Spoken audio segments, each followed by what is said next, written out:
kining opisyal nga Romanhon gitawag nis mga Hudiyo ug mga pagano.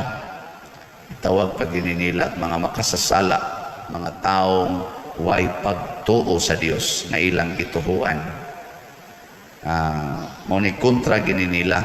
Nya labi na kuan sila giulipon ang mga Hudiyo sa Roman Empire ni samot gyud nga murag bias gyud kayo ang mga Hudiyo. Si Jesus usa ka Hudiyo. Nya ang Romanhon nga opisyal ning sugat niya unya mihangyo. Lisod kayo ang hangyo sa usa ka kanabang murag ikaw mo'y official nya ulipo nimo ang imong gihangyo nga magpatabang kaniya. Mahimo ba na nga ang employer muhangyo nga mangutang sa iyang empleyado? Mahitabo na? Dili no? Ang employer mo dictate gina mo ni buhata. Mahitabo ka nga ang pari magpasugo sa sakristan. Mahimo na? Oo, natingali pero dili common. Sagaran yun ang pare yung diktaran magani ng lektor ng mga kuang gina sila, mga mahisa na sila. Diktaran magani ng pastoral council, kinsa may pare din mo pagbuot ha. Okay, di ba? Diktaran magis pare usahay ang mayor, ang kapitan, na diktaran na. Pero si Jesus nangita day siya gyud og nindot kaayo nga ekspresyon sa gitawag og pagtuos Ginoo. Ang tinuod ra gid ay nga makapakita og dako nga pagtuo sa Ginoo kanang tawo nga kamaong moangkon sa kamatuoran. Ang opisyal ni angkon nga tinuod opisyal ko pero wa ko'y mahimo sa akong pag-ayo sa akong kaning akong sulugoon. Wa ko'y mahimo. Nya pagduol diya ni Jesus, mituo siya nga kanira yung tawhana ang makahimo. Tungod sa mga reports nga porting gamhanan kay si Jesus. Pero ang sunod na sa niyang crisis, dili man siya kapartido ni Jesus. Di man siya magtotoo. Publicly known man na. So uwaw kay niya og insulto sad ni Jesus nga pasakon sa balay sa dili magtotoo. Iangkon aniya ang kamatuoran. Ako hugaw ko in relation aning man of faith niining man of God because I do not believe in their God externally but I believe in their God interiorly. Muna yung giangkon. Muna nga siya mo insist nga si Kristo musaka siyang balay kay di siya worthy. Kamurong nanimba din apil na sad ko unsa may inyong tan-aw sa inyong kaugalingon, worthy ta nga musaka ang Ginoo sa atong balay? Worthy mo? Uy, proud kita sa tanan. Dito sa amo ang sus, ang pare, ang obispo dito sa amo, ang kardinal dito sa amo. Proud kita na, no? Mura kita worthy. Uy, dili ta worthy ay. Kanang representative sa Ginoo, nya mo ana sa atong balay, di kita worthy.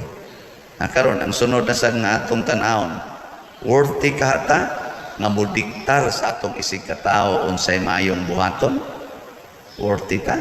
Kana pang murag ato silang kontrolon ba? Sugo-sugoon, kasab-an, worthy ta na?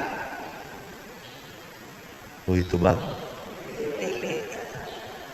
Kamong mga ginikanan, worthy mo nga mangusian ang inyong anak, muhapak, kay kunuhay imong disiplinahon? Sa iyong rakayo analyson, unsa may natampo nimo aron ka ng imong anak mabuhi na dinis kalibutan? Unsa may imong nahatag? Okay. Sige. Ingka ang pagpakaon pa dir. Diin man ka anang pagkaon nga imong gipakaon sa imong anak. Ikay gahimo. Ana. Ug wa anak mo ginhawang imong anak. Unsa man? Mapakaon ani mo og di na mo ginhawa? Ikaw ba'y nakapaginhawa sa imong anak? Ikaw ba'y nakapahanay ng iyang nervous system, kanang iyang dinhi utok niya ang gi-arrange og maayo? Kinagamyan o kinadak-an na part sa lawas sa imong anak? Ikaw ba'y gahimo anak? Ikaw ba'y ga-control? Hands up ka, dili. Nganong imo man ang gitiktaran, nganong imo man ang kontrolon, nga di man gani ka mao nagkontrol bisan nalas pagtubo sa buhok ana, di man gani ka kapatubo. Kanang kukos imong anak, di man ka kapatubo, manghingo ko lang ka og mutuas na pero nakapangutana baka nganong nitubo ning kukos akong anak. Una, nya imong diktaran, disiplinahon, latuson pagyud. Wa gani ka kapasalamat nga nidako ng imong anak, nga nitubo na may na kay nang mutabi, kusog na gani kayong mutubag-tubag nimo. Malipay kay ning tubag. Gingon nimo, dai eskwela o niya, dai kong eskwela ni. Nganong di man ka mo eskwela nga nagkuha man ka, buti ka nako. Tingnan din, mayuhan na sa kong anak mo sulti. Ana, diin man na siya anang iyang gisulti be. Ikaw di anay kabuot. Nya imo di signon hilom buang tubag ng ngutong ng baba nimo. Kat kung tubag-tubag da. May mangani na kay gitagaan nagpanghuna-huna nga kamaong mo analyze maubitang ni tubag kay ni analyze. Unsa may gusto nimo kanang kuan? Lulig kis tanan. Wa gyud analysis. Pasalamati ha. May lagi ka uptick lagi kay kang mo analyze day no. Dili jud ko worthy nga mo pahilom nimo. Ingon dayon na ngano man ni angkon man ka nga dili ka worthy because you believe nga ang Ginoo mo'y nagbuhat ani, ang Ginoo mo'y nagpahatag aning iyang intellectual capacity, kaning iyang capacity to talk, even to talk back. Ang Ginoo mo'y naghatag anang maong capacity. Ayaw ditso ag pahilom. Nang kinahanglan kita gitawag man sa simbahan og dialogue, kana bang pahungaway sa atong mga gibati kaysa kanang moditso lang kag imong hilom diha pantay ka wa kailan ako animal ka. Di ba? Kaya kinsa ninyo din yung mga ginikanan nga di yun makiglali sa anak. Asa ka mo? Ito ay usan ni pataas ang butinoon o pangutanon na ako yung mga anak kaya niyara ba na din simbahan. Okay kayo. Di makiglalis ba ka nang di yun musukol sa anak. Kinsa man din ibe. Ano? Si Mama Mary. Wa gina musukol ni Jesus. Giingnan pa mong ginang Jesus dito sa templo nga nganong ita pa mamunako. Nga anhin madyugkos balay sa akong amahan. Wa gyud mo tubag si Maria. Ngano man, di siya musukol siyang anak. Dito sa kasal sa Kana, unsa man say gisulti ni Jesus, oy babae, wa pa mo abot ang akong takna. Total bisita ra man ta dinhi, nganong mga apil-apil man kanang paghimuhimo ng bino diha. Nihilom na sa Maria, ningor sa Maria, sunda lang ang tanan niyang isulti ha. Pasabot, nisunod na sa si Maria. Wala siyang insist, ha? Ang sayo ako, kamako biya kang muhimo, milagro kay ba? Inaan mo ko nimo. Niya magsupak-supakan ako, ay tabangono, no? Kung saan nang imong pagkamanluluwas? Ano di man imo luwason? Wagis Maria, nihilom. Nga naman, di siya kaakog tubag-tubag siyang anak.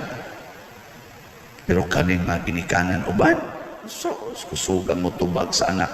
Kung sa may resulta, kung ang ginikanan magtubag-tubag sa anak, musukol sa anak, kung sa resulta, gubot kayong pamilya. Gubot. Tanawa ng mga ginikanan nga di yun musukol-sukol sa anak. Ano bang di yun magtubag-tubag ba? Hilom. No. Hilom ba ka ng mingaw? Kaya kinsa naman sa'yo magsaba-saba sa pamilya. Ang ginikanan, kamong mga buanga mo, mga hugawan mong dako, mga wangoy buot, dako na kay bustanan, di palang yapon mo mamangon, niya kanang silpon, hapit di mo mga tuog, niya karon di na mo mamangon, mga buanga mo, kadagko lang na inyong mga taon. Ikaw na may kasaba-saba di agad. Ang imong anak kasi kira batog bukot. Pero ayaw pagyaw-yaw, ayaw pag tubag-tubag, ayaw pag sigig digtara na imong anak. Pagkalinaw sa balay. No? Malinaw kayo. No, na nga si Maria naghatag na to pinikingnan. Diri sa atong unang pagbasa, gihisgutan diri. Asa mo tayo gihisgutan diri? Ha? Nawasan ko kay Bao. Ako na lang yung basahon kay para klaro. Niingon diri. Niingon si Propeta Isaías ba? Nga, niadtong adlawa ang sanga nga gipatubo sa Ginoo mahimong matahom ug mahimayaon ug ang abot sa yuta mo'y mahimong garbo dungog sa nasalin nga katawhan sa Israel. Ang saga pasabot ang Ginoo ra gyud makapatubo bisag patay na ang kahoy kay naguba man to ang tribo sa Israel, nasilutan man to sila, pero ang Ginoo ray makapalambo, makapabuhi pagbalik nya siya sa kunoy magprotektar, isa magbutang kog panganod, magbutang kog grasya nga manalipod ninyo panahon sa ulan, panahon sa gabi, panahon sa hangin, ako'y manalipod ninyo. So, pasabot sa Ginoo ba, gi-remindan ta nga, without God, we are nothing. So, ayaw pag-insist nga kitay mo control, kitay mo dictate, unsay buhaton. Munang niingon ang opisyal, isulti lang, Lord, mahitabo dayon ang imong pulong. Mabata na ito gigamit din sa atong kanang inigday na itong kalawat. Ginoo, dili ako angay nga mukalawat kanimo. Apan ipamulong lamang, mamaayo ako. Pero naiuban nato, no? Mga lawat, maupay magdiktar. Bisan ang simbahan, mitugot yun nga dawaton sa kamot. Muingon yun. Nako, dawatas kamot. Worthy yung kaka nga ako nang ibutang sa imong baba. Niya, ari pa siyang kamot, magbutang pagidinhi o kanang hapin-hapin nga kanang papel, kaya di ko no worthy ang iyang kamot. Kanang imong baba, worthy din na. Kung dili worthy imong kamot, di isa na worthy imong baba. Ang simbahan gani, ni-adjust. Kamaumang mo adjust ba? Unsay angay. Nya ikaw imo jud ipamugos kay di gyud mausab ang imong hunahuna, di gyud ka mo dawat nga kanang pagkalawat sa kamot okay ra gyud na. Kay imo yung ipadritsos imong baba. Di jud ka kamaong mo adjust, di ka kasabot nga maura nang ginuhua ang imong gidawat. O kung dili worthy ang imong kamot, di sad worthy imong baba. Basta lang kasimple ra gyud. Unsa man na batasana. Kinahanglan mo, luhod yun ko. Ay kung pakalawata nga magbarog, magluhod yun ko, kay maunay akong hunahuna nga sakto yun.